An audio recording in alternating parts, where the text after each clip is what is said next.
But I'm just going to use his name for the sake of argument. Eric Patrick manages NIS. He reports to Todd Santiago, who is the new VP of Sales. Used to be Josh Hauser, he's gone. And then on top of Todd Santiago is Todd Peterson, who's the owner and the billionaire. Okay? So all of sales, CEO. What we know about them so far is they're making 1 to 2 sales a day. I can tell you that their inside sales team is closing at roughly, this is inbound, they're closing at roughly 20% conversion rate, and that their outbound team is closing at roughly 10% conversion rate. They spend $275,000 a month on advertising. They are a 50-50 split of inbound versus outbound calls. They're making roughly 50 to 75 dials a day. What else did I figure out on my first call? Probably their turnover this last year was 125 guys they just fired, and they're installing about 1,000 installs a month. And roughly speaking, they are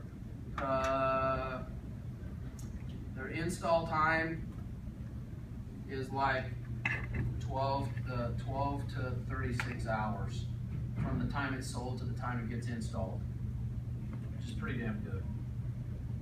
Okay, that in my world, that would be the information that we would gather on a first call, which means it's off the board. This is my whiteboard from here to here. I'm not going to put that on the board yet. I just want you guys to have a first call understanding that mostly the stuff I'm identifying in this very first part, is it tactical or strategic? Hi, Scott Mark.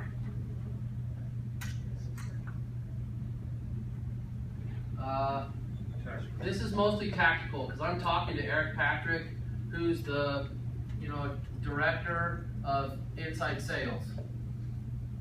Little known fact just to blow your mind, maybe I went over this yesterday. Their average contract is worth $52 a month for 96 months. So it's something like their average contract is worth $4,990 is one deal. Door knockers get paid $800 per deal. Inside sales reps make about $150 per deal. That's commission. Even the worst Mormon missionaries can go out and crush it knocking doors and do really well in the summers if you go out and just give it the old college try. No matter how horrible you are, you should be able to make some money selling in the summers. Okay. So when I go into a room, I'm going to say, Sean, would it be okay? And do I have your permission to go up and write on the board before we start our meeting? And probably while everyone's still milling around and getting into the meeting, I'm probably going to put up just a framework for what I'm going to do. But don't be naive in thinking that just because you're in their house and you're there to talk about something that you think is important, that you have permission to use the board. There's nothing as uncomfortable as I'm sitting there and I'm like, dude, this dude's just going to go up and write on the board. He didn't even ask. So would it be okay if I go ahead and draw some stuff on the board is how you want to start. And then while everybody's waiting, I'm going to put purpose of our meeting, the process that we're going to go through, and the payoff for this meeting. Purpose is going to be introduce ISDC, talk about industry research, and then talk about your goals and your priorities. The process that we're going to go through here is going to just be, a basic like discovery, and then the payoff is going to be next steps. And hopefully by the end of this thing, I'd like to have your commitment to sponsor. I would probably write it differently. I'd probably just put what the payoff is, just a determination if there's goodness of fit. And that could go one of two ways. Either we have a next meeting or we part ways friends. And down here, I'm going to probably put industry research, which is the one thing that I've changed since I built this deck. So rather than starting with what I found out from the first meeting, I'm probably going to go through industry research here, and I'm going to try and help them see and understand some areas where there may be blind spots. Now, a different colored pen up here, I'm going to put ISDC, I'm going to put 10 billion,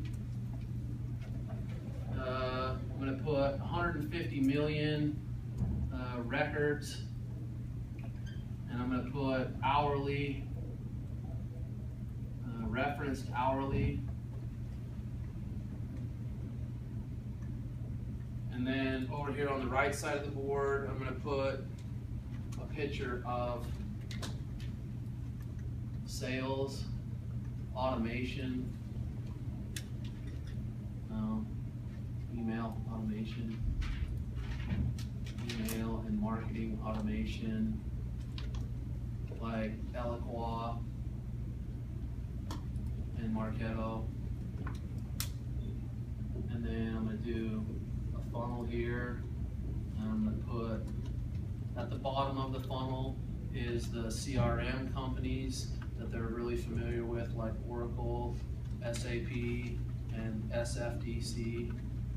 And then I'm going to draw this little line across the middle, and I'm going to call this sales acceleration and ISBC. This is the space that we own, which is speeding the leads through the funnel into the CRM. So I'm going to give them a picture and a reference there. And then I'm probably going to, in the middle of the board, put current state and future state, which to me is vision, and this is the status quo.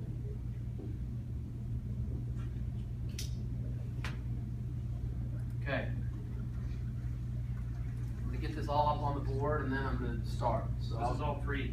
This is pre-discussion. If I have an opportunity to get in first, I'm going to want to put some of this up on the board just to help the speed of my discussion and give me a minute to collect my thoughts and get this up on the board. Okay. So I'm going to say probably going to include names of the people in the room. So for our purposes today, Jake, Yes, will you be sales manager? You just be Eric Patrick, and Sean, will you be Todd Santiago? Okay, and then let's go Karen, will you be well, it's hard making you Todd Peterson. Greg, will you be Todd Peterson? Yeah, I'll be Jerk. Okay. True story. When I first I went to a BYU Vegas game, a BYU game in Vegas, and I was getting on Dale Murphy's jet to fly home. I was the last guy to catch a ride on Dale Murphy's jet. It had one extra seat. I paid $200.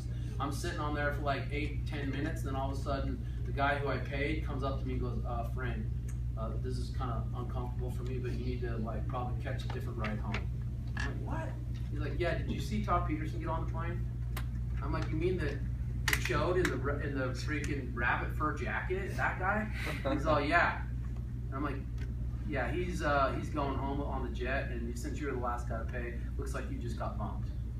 So I had to catch the pilot's car at this little Henderson Executive Airport in Vegas and drive home through a snowstorm from Vegas to Salt Lake City and return that car up there, which cost me $380 to return it to the wrong place. Plus, on the way to the game, we were late, and the guy I'm with who owns the company keeps saying, "Hey Spike, let frame drive. Hey Spike, let frame drive. Hey Spike, let frame drive." We're looking at Sam Boyd Stadium coming out of Vegas, and there's like a 100-mile long line of cars, and we're not going to get to the game until halftime.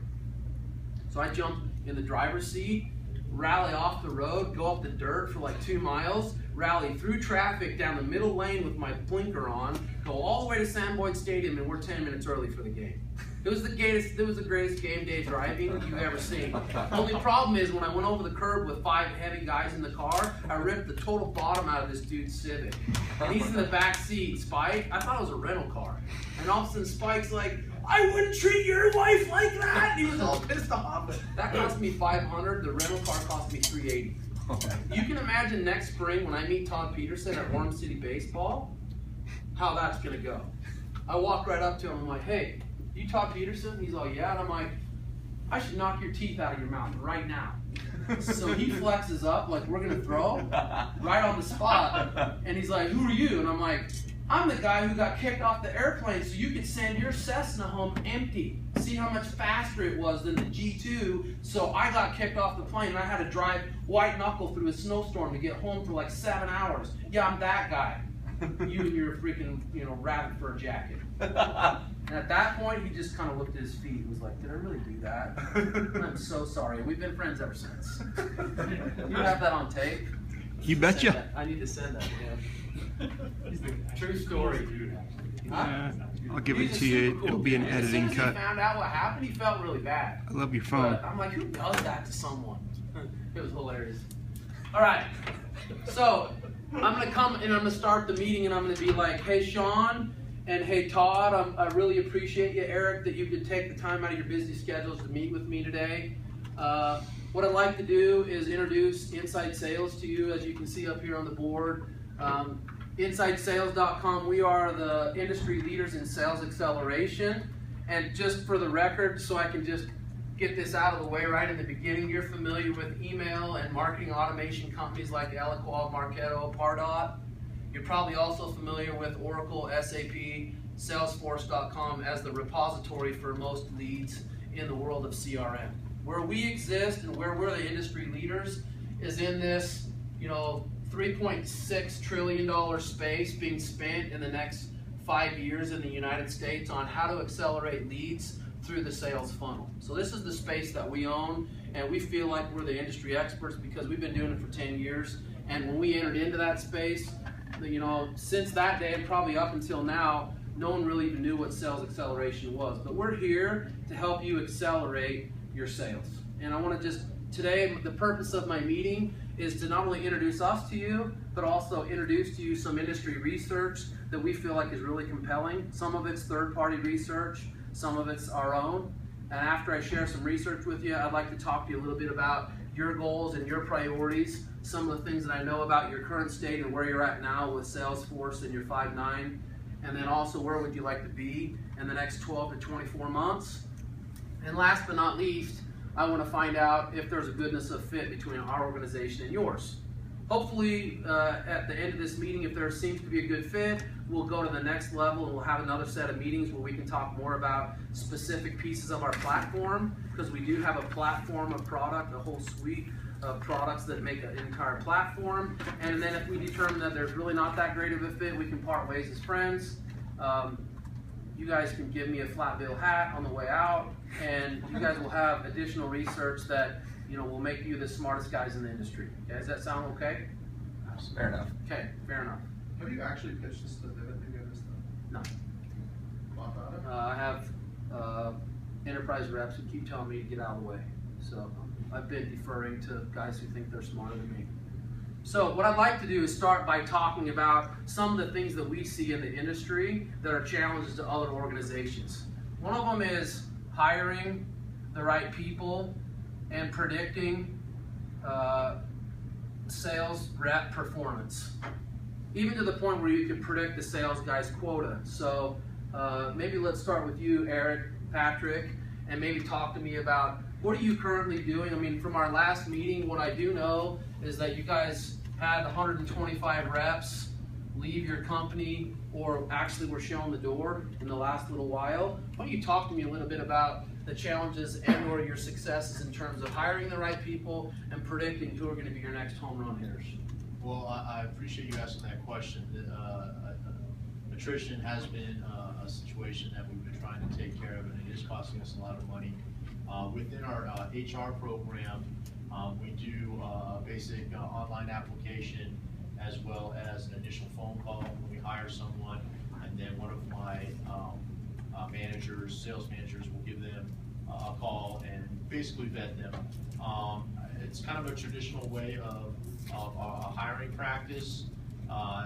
If the manager for that particular team feels that they may be a good fit, then we bring them in, make sure they have their teeth and the belt matches the shoes type of scenario. Okay. And it's more of an intuition or gut feeling. We don't have any predictive analytics right now to determine whether or not this is going to be a good person. Typically, a lot of our hires come from referrals from other employees right now. So as far as that's concerned, of course, we run a standard background check. We do the drug testing, all of those things. But does that determine if they're going to be a quality rep or not? You know, right now it's kind of a 50-50 thing. So to have that predictivity, or to be able to predict if they're going to be a good rep with their analytics would help greatly. Okay.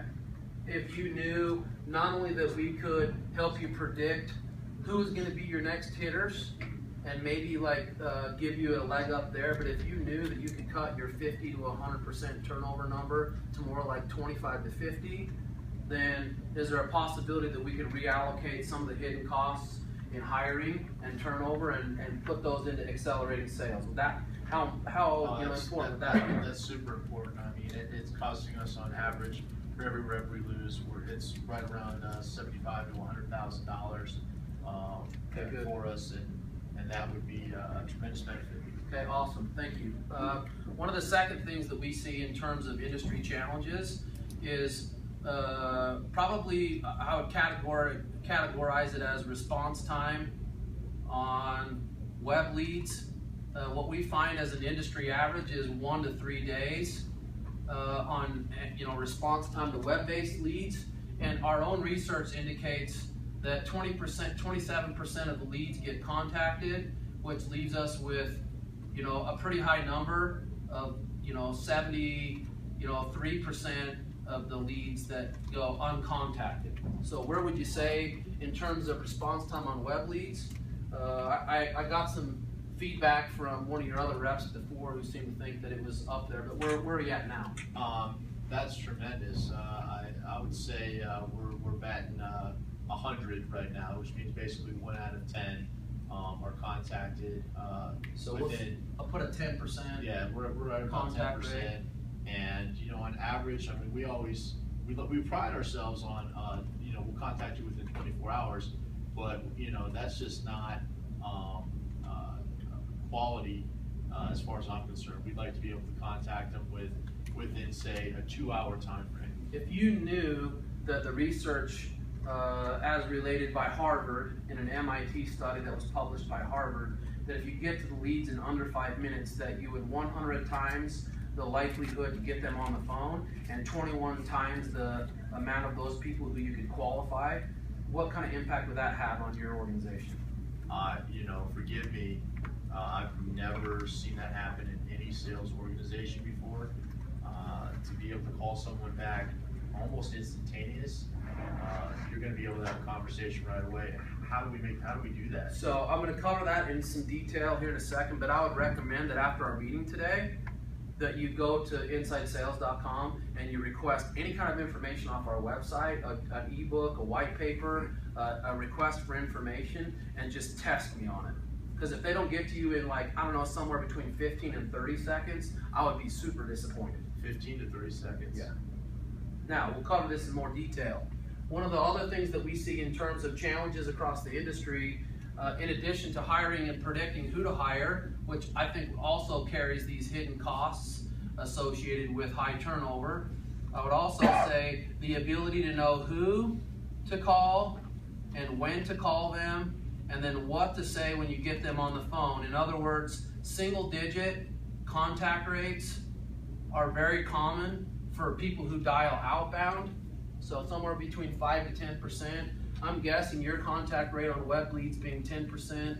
I'm guessing that your contact rate on your outbound dialing efforts are a little bit less. Well, we do ask our sales managers to enforce anywhere between 6 to 8 contacts. That could be email, that could be text, and that could also be by telephone.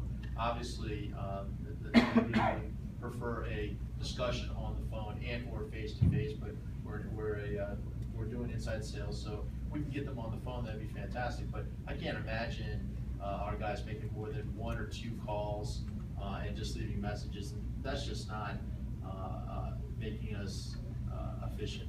Okay, so I'm gonna go ahead and chop that one up to, I think you're doing a fairly decent job there, but if we could double and triple and quadruple your contact rates, what impact would that have for you? If you could bump this 10% contact rate to 20 or 30? That would increase our bottom line significantly. We'd be able to invest heavily in some other departments, R&D or whatnot. That would be huge. We could hire more salespeople and really grow this business. Okay. Sean, question for you. I'm sure you have an occasion to wander through the sales floor and see guys that aren't fully engaged on the phones, that are off the phones doing something else. Maybe typing in on a computer, maybe talking to each other on a rare occasion, maybe shooting a little Nerf hoop I saw on your floor. On average, we see across the industry 2 to 4 hours per day in time spent in sales adjacent activities, which to us means time not spent selling. Sean, what would it do for your organization? I know you guys are a Salesforce.com user and you require you guys to enter data. How's that data into the system? How's that been going for you so far? In terms of time that they have to spend putting data into the system? I don't see another way around it, so it's going to be a time factor always, but I'm sure that we're aligned with what your research says. Okay, so if we could take this 2 to 4 hours of sales adjacent activities and turn those into sales activities, what I'd like to just, maybe I'll take a second and explain it in a minute, but on a single activity like an email that takes 2 to 4 minutes to craft and send, and leaving a voicemail that takes 2 to 3 minutes to leave a voicemail, which turns into 5 to 7 minutes per record. If we could turn that into the press of a single button that sends out an email and a voicemail that both refer to each other and they're on to the next record, times 50 to 100 times a day, you can see how just that one teeny little activity where we would take a manual process like leaving a voicemail and sending an email and make that into the single press of a button, how we can collectively start to really save your guys' time throughout the day. So that's something that I think we could probably reduce down to 30 to 60 minutes based on our technology, and we can talk more about that as we get there, okay? Last but not least, what we see in the industry that's really concerning to us, and most people don't have a real good answer for how to motivate their reps in an intrinsic way. And as far as sales goes, every sales floor in the world has looked at varying their comp plans and spiffs and programs that pay people more money. But outside of paying people more money, how do you motivate? I mean, Todd, I know you well enough to know that bringing in Nitro Circus and putting it on the front lawn of your building for your annual company party is something that is freaking off the chain as far as like what an employee could expect. I know you're really great food that you have in your, on-site, sushi Thursdays are my favorite. I've come in and met with a couple guys on Thursdays and had sushi. You guys have a great food bar and free meals, but specifically as it relates to sales, outside of paying them more money, how successful do you think you guys are in motivating reps in an intrinsic way? Well, we have good programs in place. Just spiffs for people hitting certain quotas. We have an online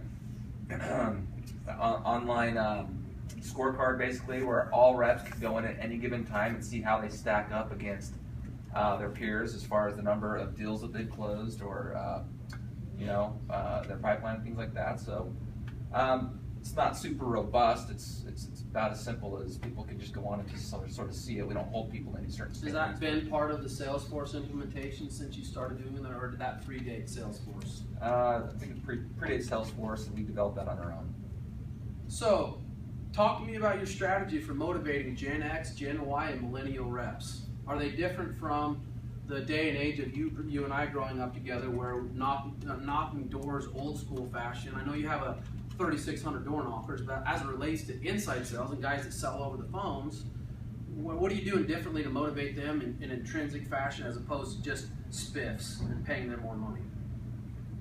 I suppose we could do better with that, but we have our team leads, and we got weekly sales training meetings, and so they just share best practices. Okay, so I would say gamification would be the topic that most people struggle with, how to prioritize and how to schedule the way they motivate their reps, and what we can do this month, what we're going to do next month. How interested would you be, since Jake, you're right in the middle of all of this, to having a leaderboard on the floor, 4 or 5 TVs around the floor that show leaderboards and stack rank everybody right out in plain sight? You know, I guess I'm old school. I'm used to seeing it on a whiteboard or even a chalkboard, and to see something that is right in front of everyone and that's updated instantaneously would drive the competitive nature of our inside salespeople greatly. Okay. I would suggest maybe in your spare time, check out the Garden Grove traffic study, maybe make a note of it.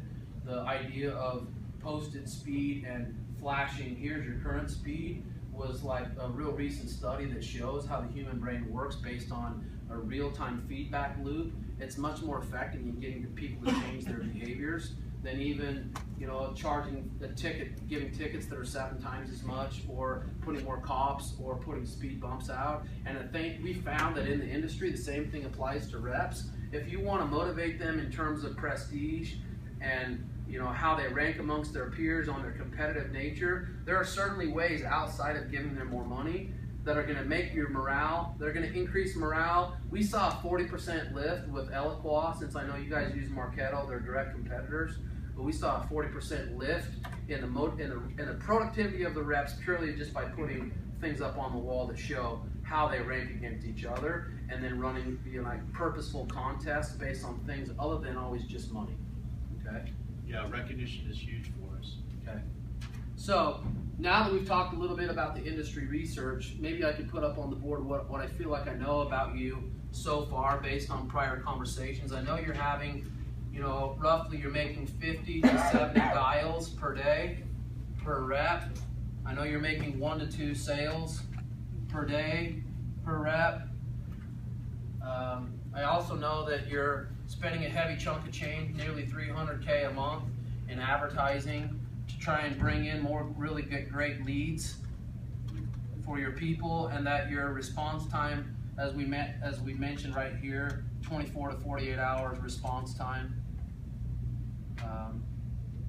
And that probably most important, what I gathered from my prior conversation, was that you guys finished the year at 15 million last year, and that Todd, the number that I heard that you handed the team this year was 22 million, and that you're really chasing and trying to drive in that competitive fashion these guys catching your outside door knocker guys in terms of performance, because the cost to your company, I know, is quite a bit less for an inside sales guy than what you pay your door knockers. Okay, so let's talk for a second about 12 to 20. Well, one other question that I have while we're here, from a perspective, Jake, of what % capacity your guys are operating at, how efficient they are, on a scale of 0 to 100, 100 being fully engaged and like operating on all 12 cylinders. What would you say is their capacity level right now? How are they operating? You know, honestly, it seems like we have probably 20% that are pretty much disengaged, and I think that has a lot to do with, you know, our rep and our turnover. I think the majority of folks are probably anywhere between 50 to 60% involved. Okay. Let's just say 60%. Well, we'll just say 60% and it's engagement. very, very mediocre, but you know, they come in, they do their job, and then of course, you know, on top of that overall 80%, we have those folks that always seem to do well. That top 20% of the cream. So I think we're pretty some standard. at 40, some at 80, and probably an average of 60. Probably an average of 60. Okay.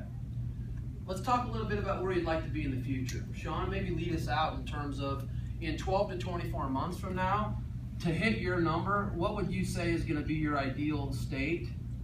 And what are the things that you want to get to if all things being equal? I know you guys are building other buildings, you're hiring more guys. Maybe be specific about how many more guys you're going to hire over the next year. Well, I mean, as well as we're continuing our success, man, I don't really necessarily a limit to what we want to hire, but it's all about new markets. I mean, we've got our solar division, we've got international opportunities, we've got, and there's a lot of other things that we feel like we could, other types of businesses we could get in. So if you had to stake a claim in, hey, can you get to where you want to be in 12 to 24 months with this number of guys on your floor now, or do you need to grow that number? We need significantly more. So what would you want me to put here in terms of, in a perfect world, we want to get to how many? 250. Okay. 250 reps, okay? In terms of contact rate and hours to respond to your web-based leads, which seems to be your bread and butter, Jake, where would you like to be here in terms of contact rate and hours it takes to get to response time? Well, I mean, you know, if you bat 300, you're probably going to be in the Hall of Fame, right? So if we can get, you know, even 30 to 40%, that would be fantastic. And you had mentioned earlier something about getting back to folks within, you know, 15 to 20 seconds. You know, if we can get back to someone even within a half an hour. How about if we go 2 to 4 minutes? Wow. In terms of contact rate instead of 2 to 4 days? I mean, that In a perfect world, if we could show you how to do that, would that be interesting to you? that might even raise our contact rate over 50% possibly. Okay. At a basic level, how are things going with 5.9? You're at 50 to 70 dials a day. Are you happy with that? Well, it's not necessarily 50 to 70. That's what we ask our people to do. It's more like 25 to 40. Okay. So where would you like them actually to be in actual real numbers in order for you to hit this number? Anywhere between 80 to 100 dials would be an ideal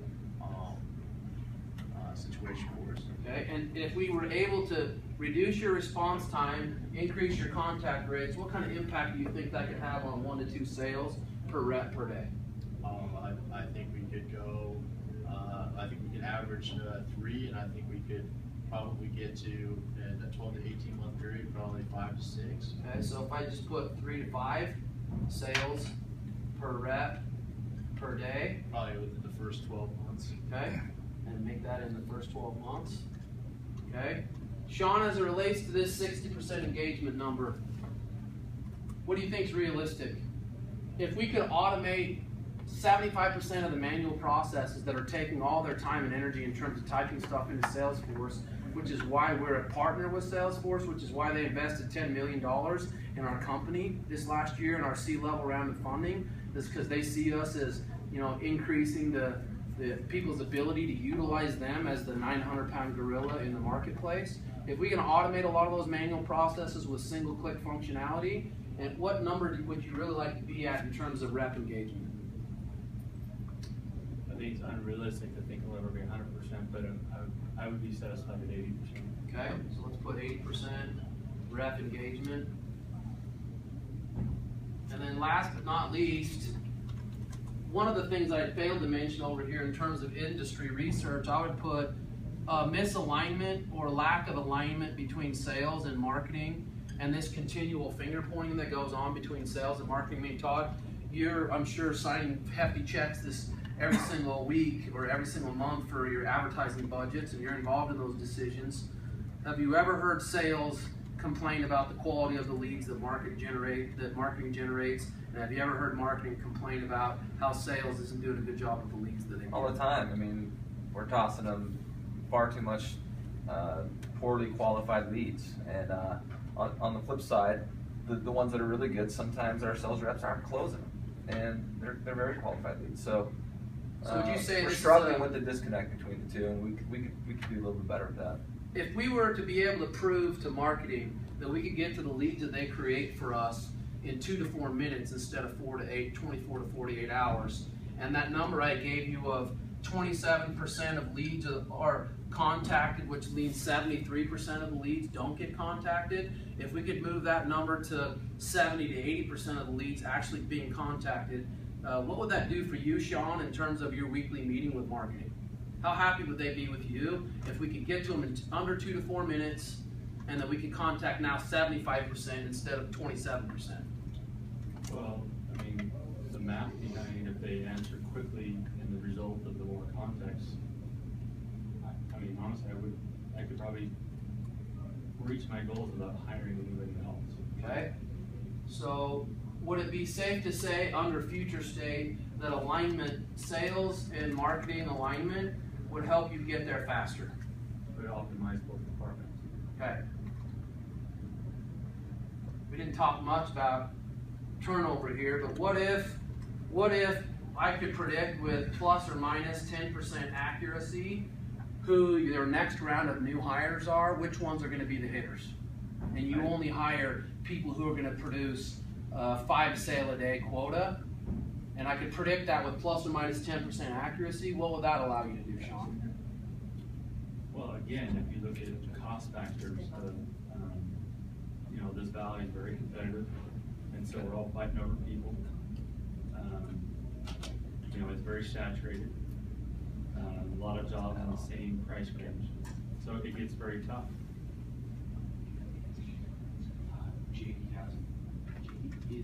He's the manager of the enterprise group, and he sits right straight to the wall. Next to Charlie. Dude, please show him where JD sits. Yeah, I got you. Thank you.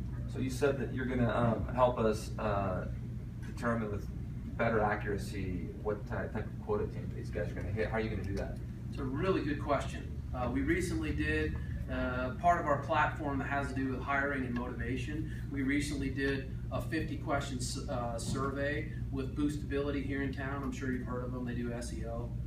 They have a 30 guy organization that sells. We asked them to allow us to give this 50 question survey to all 30 of their guys, and we would report back to them in ranked possibility, the top performing guy to their lowest performing guy, and then let them tell us how accurate we were. We didn't want to know what their sales guy production looked like, just ask them survey questions.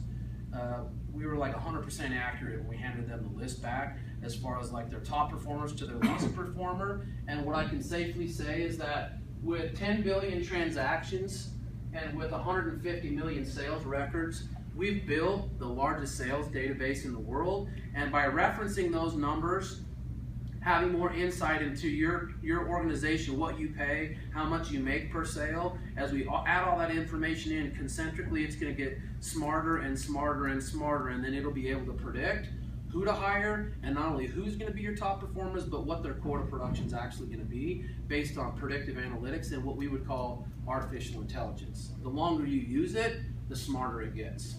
Here's the crazy thing, predicting human behavior, if you talk to anyone in the world of human behavior prediction, 50% is like the moon. We're seeing results in the upper 80s and lower 90% on who we're predicting in terms of performance and sales. They're freaking just awestruck at how can you actually do that. And what it really comes back to is 7 to 10 PhDs on staff back in our office, and one of them specifically related to how do we tune our data and how do we optimize the characteristics that we know of successful sales reps.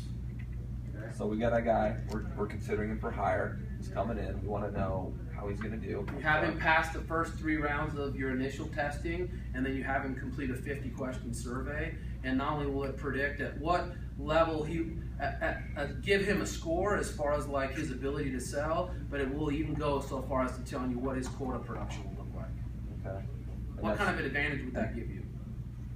Extremely helpful. I mean, if we didn't have that before, we're just basing on gut feel and the interview, our standard interview process. That's just one extra tool that we have in the bag. Look, I'm not a math major, but if you take the 125 guys that you fired and you take at a bare minimum the 75K that you're going to pay those guys, if one of you guys were to grab your phone, Jake, maybe grab your phone real quick and do the math on that. If you could calculate the hidden costs of turnover based on you guys letting 125 guys go this year, I'm guessing this is a pretty large number.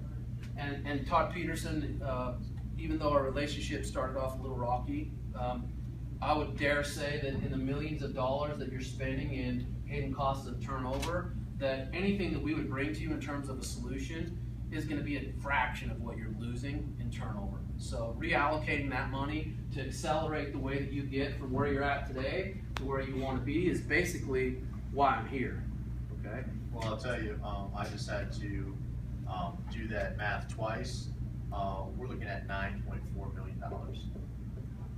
Okay, it's not probably something that you sit around and talk about in weekly meetings, but even if we just reduced your turnover in a very conservative fashion to, 940,000, which is 10% of that number, that's still a heck of a lot of money that we could reallocate to this. I'm guessing that we could probably help you cut that number in half. Okay, in a conservative way. Now, let me ask you this. If you don't get to these numbers and you're unsuccessful in making the changes that you need to make in order to make this $22 million number and do all these things that you really feel like are really critical to you, what is the impact of that going to be on your organization? Maybe start with you, Sean. What kind of impact will it have if you fail to make the necessary changes and you fail to get to these kind of numbers? Well, just like any organization, we've been going through this for a while. We know what it's like to not meet a number, and we know what it's like to meet a number too. Okay. So, we think we've got a good formula. I mean, those numbers are based on the data that we have today. So, reaching those, that means that now we're looking at more. Like we can really, this is going to help us not only accomplish our goal, but I think that we can do a lot more. Okay, so would it be a fair comment to say it would slow your growth if you fail to hit these numbers? Yeah, absolutely. Okay, Jake, what would you say would be the impact? Just from my standpoint, I'm thinking we could double our numbers. I think I'm looking at a positive impact. So if you fail to hit these numbers, or if you do make these changes, you feel like you could double your growth if you indeed could make these kind of changes. If we could make these type of changes, we could double our growth. Okay? It's Steve. Yeah. Just to clarify, we obviously, we came up with our quota number based on the data that we know, that we already know how to get to that number. So, if nothing changes and we just keep doing what we're doing, that's what we feel very confident to do. So then maybe if I put down here, you're going to be still okay with 2 to 4 hours of wasted rep time per day, and then you're going to still be okay with operating at 60% capacity of your sales reps on the floor, and you're still going to be okay with $9.4 million in turnover every year. These are the kind of questions, I don't want to be like suggesting you guys don't know how to run your business, but Todd, worst case scenario, you guys are now, on the block to be purchased by, I'm sure, a couple different companies. What kind of impact is it going to have on your future IPO and or being acquired if you miss this number for inside sales? Well, some of the companies that would even consider us require us to hit certain growth targets before they'll even get us to certain valuations. So it has a significant impact. It'll delay potential future strategic plans that we have. Okay, so I'll put delay a possible acquisition or future plans. Okay, now. We take a time out for 1 second. Yeah. Because there's something wrong with the math. So you're saying that the 125 reps that they lost, Yeah. that's in the inside sales group? Yeah, they were at 250 when I started talking with them, and by the time that I got engaged with them, they let 125 guys go and skinnied up to 125 and said, now let us retool with the standard best practice approach. Instead of it just being the Wild West with 250 guys, we want to start over, get rid of the cowboys that want to do it their way, and let's just start with 125 guys, and then let's grow from there. Like, again, if we're looking at your numbers over here, the 9.4, so if that number is true, that you're saying on my $15 million in gross revenue, that was my cost of attrition. Yeah. Plus. Now, in your organization, is this an HR cost or is this a sales cost? In varying organizations, they might look at this as a sales cost, but It's an opportunity cost. Todd Peterson, you need to tell me what part of 9.4 million are you certain is just cost of doing business and cost of having sales guys? It is what it is. What percentage of 125 guys that you let go and the 125 guys that you still have, how much of that is just, are you happy with 50% turnover? No, we gotta do much better. We need quality reps performing at capacity. I'd like to suggest that 10 to 20% turnover in a place that's built like this. This place is a palace. You have free meals at lunch for everyone and their staff. The $4 million building that you guys built, that's a standalone gym that has a medical clinic at the top so they don't have to leave work to go to the doctor. You guys are really forward thinking the way you take care of your clients, but I don't really understand why you're still seeing 50% turnover in sales unless there might be a teeny thing to tweak in your hiring and your retention. Some of that could be hiring the wrong people. What if some of it's motivation? What if, no, let's face it, you guys are in a college town. Between BYU and UVU, there's 90,000 kids, give or take, and I know a fair amount of your staff are BYU kids, but if you hire a kid who's a freshman, is there no reason why you can't keep him until he's a senior? Or are you going to hire seniors every year, and then when they graduate and move away, you're going to have this rapid turnover problem? I was going to say, too, on top of that, if you're constantly laying off 50% of your workforce, at a certain point, you're going to run out of your reputation. Shit. But on those numbers, if I'm the client, I'm going to say it's actually not 9.4 million because I let them go. I mean, there is a cost, but I think if we put up like you have. Well, here's the industry cost. Like if I go over this with you, here was the cost to hire and train the guy. Then we let him go here. Now here's the cost of getting this other guy up to speed, which I have to add to the thing, plus the cost of all the downtime in the time it takes him to get the floor average. Really, the industry standards are the cost of your organization is 2 times his annual salary. I really was being pretty conservative because I know you guys are making 60 grand and just putting a 75K number up there. It's probably actually more like 12 million. I was trying to be conservative. Now, but most of the guys are, I mean, again, the reason why the numbers are, one I know, Todd had a number, I mean, he's got this down, yeah. like, Oh yeah, he has it in his head. I get it. But also that, I mean, really they're hiring these $12, 13-hour guys. I mean, they're a little bit higher now, aren't they? Yeah, their average pay is 50 to 60. You're saying, but on target cost. OTE, 50 to 60. Yeah. So really, half of that's going to be their. Okay, so let's say that I'm really high here and it's only 3 million. I think it's better if we just say like the industry average is, twice their salary. Twice their salary. And you do the math, and then In this particular case, twice 36 is pretty close to 75. So if their OTE is 50 and they're really only making 36 grand a year, 2 times 36 is pretty close to that. So maybe I didn't phrase it exactly right, but you get me trying to cover this concept is important. The other reason I bring up is that, one, I was sitting there looking at it and like, okay, something doesn't add up. But you gotta understand that when you're trying to create the rapport and the confidence and trust, something as small as that, because he's gonna be thinking about, wait, that's not right. And then it brings into question. So that's why. Okay, so be conservative here. If you wanted to say, look up the 120, let's just take this.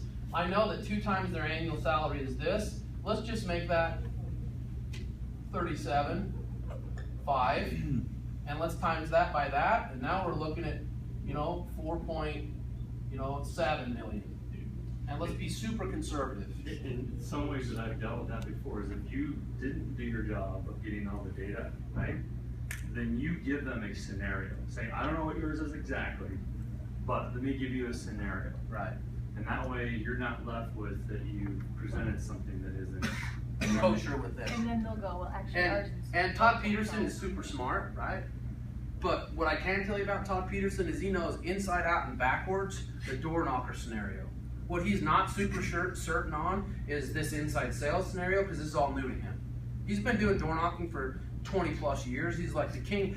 Truth be known, in the 40 some odd times I've been in their building, he will drop everything that he's doing when he gets this phone call. Hey, I got a crew of guys in Los Angeles that are working for XYZ company. I think we can approach them and steal them away. Can you get on the phone with their freaking sales manager right now? Todd Peterson's like, hey, I need to take a call real quick. Joe, hey, Todd Peterson from Vivid, how's it going? He is still in the mix every single day of recruiting their outside door guys because he loves it. He's in the middle of it. It's like he thrives on stealing guys from the competitors and negotiating salary and, hey, we want to make your guys rich. He will stop and do that. But inside sales, he doesn't really know that much. I got a story. I actually met with him for an hour once. they pulled him aside with 3 other guys to recruit me. They wanted me to sell. I mean, one-on-one, me and Todd, 3 dudes, sales managers. Yeah. I was shocked. One guy, he spent an hour with in his office. Dude, I had Todd. It was crazy. go for an hour and a half with my, they met with my son. To try to convince my son to go door knocking. He loves it. You know, he was He like, loves recruiting. It's just one Yeah, of the things I don't know about it. why a guy of his status is Yeah. dealing with this still, but And he rolls into all their board meetings like in a Affliction t-shirt and a flat-billed hat, and doesn't think twice that everyone else in the room's in a suit. He's genuinely one of the nicer guys you've ever met. Now, to get back to this, here's where I'm going to end because we're kind of running out of time. We're at 11:30. Let me ask you this, Sean and Todd and Jake. What are you think the keys to getting from where you're at to where you want to go, based on the way we've laid this scenario out? What do you think are the keys? Jake, let's start with you. What do you think are 1 or 2 parts of your plan to get from here to there? The contact rate and how quickly the contacts can be made. So contact rate increase from and 10 to, let's say, 35%? Yeah. Okay? Sean, what would you say is going to be a key from getting from where you're at to where you want to go? everything is all about people. Okay? You gotta have the right people, and have the right process. The right people and the right process. So tell me, what are you doing currently in your plan prior to me arriving here to ensure that you've got the right people and the right process? Well, we've invested in technology that standardizes how we manage our sales process. 2, we've consolidated into our own specific model of like how we do sales. Okay, good. Providing them with the right materials. So standardized, and I know you had Griffin Hill in there helping, with a coach the coach scenario. I know that's been going well as part of your solution. Okay, Todd, in addition to the things they've said, what do you think are the other key factors that are going to help you get here, or maybe even potential barriers that might be in the way of getting there? I think more crime. More crime. I can do that. Reduce the police force. David's got it. we need higher conversion rates. All of our contact rates can go up, our conversion rates can go up. And to get higher conversion rates, what's your strategy to get there? Is that a training thing? Is that a hiring thing? Is that a technology A thing? combination of all of that stuff. Okay. So training, Dude, that would make the best movie ever. what? What makes sense? Off of Vizint, basically, they're actually not losing 128 people. Those people graduated. Now they are planted in their next market committing crimes. They build their market. Truth be told, based on the information that I shared with you yesterday on going into a neighborhood 2 weeks before you go back with a solution, why would they not be canvassing the world talking about how crime's on the increase? And will you sign something here saying you want a safer neighborhood? I think there's real merit to, will you sign something here, will you put a sticker in the window that says we support safer neighborhoods? Crime, don't be for 2 seconds thinking Crime Stoppers doesn't have an alarm company, call them behind them. Or whatever that dog in the neighborhood is, what's the name of the dog? Take a bite out of crime. McGruff. Okay. Now, I go through this thing to find out what the keys are, and then I say to you, hey, would it be okay with you if I share with you really briefly what we feel like the levers that we can help you pull to accelerate the way that you get from here to here? Would that be okay? Yeah, that's fair. Okay.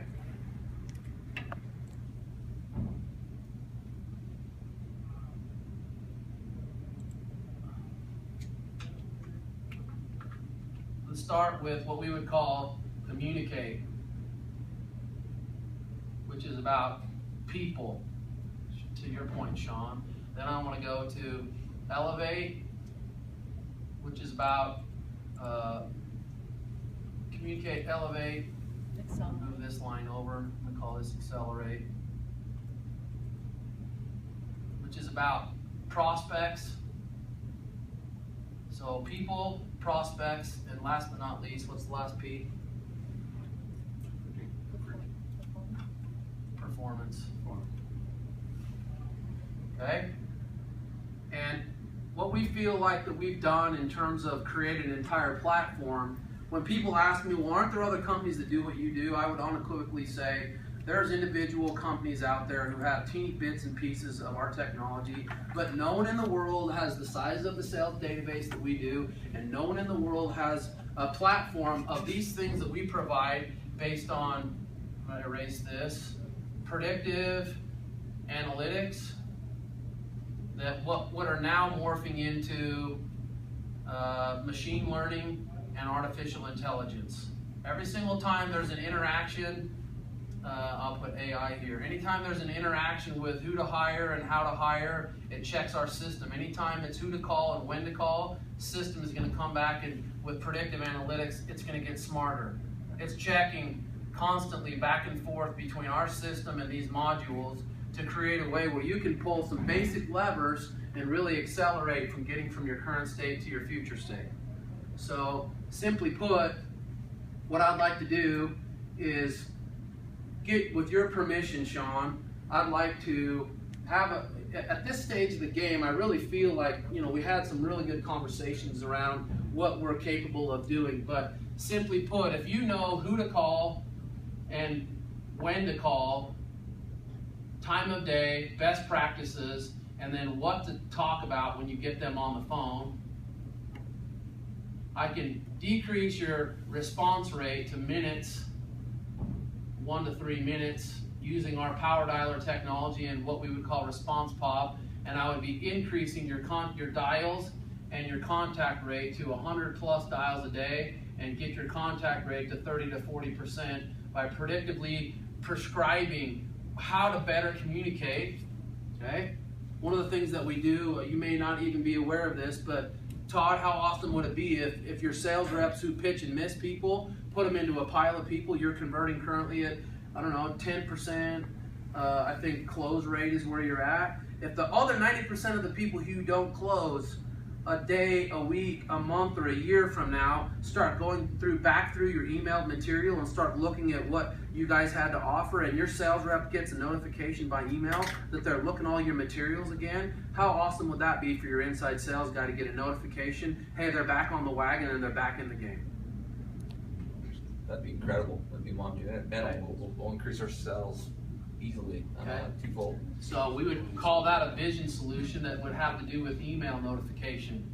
In terms of elevate and hiring and motivation, if we can hire the right people with plus or minus 10% accuracy in who's going to be your next hitter, and then if we can reduce your churn, your unnecessary employee turnover by 10 to 25%, I think we can already agree there's probably 7 figures somewhere in that equation that you could reallocate to a solution like this.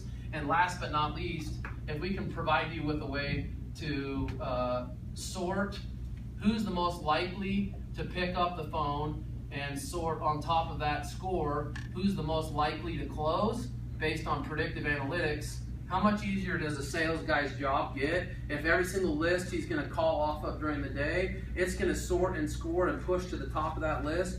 Who do they need to call right at this moment who's most likely to qualify and most likely to buy?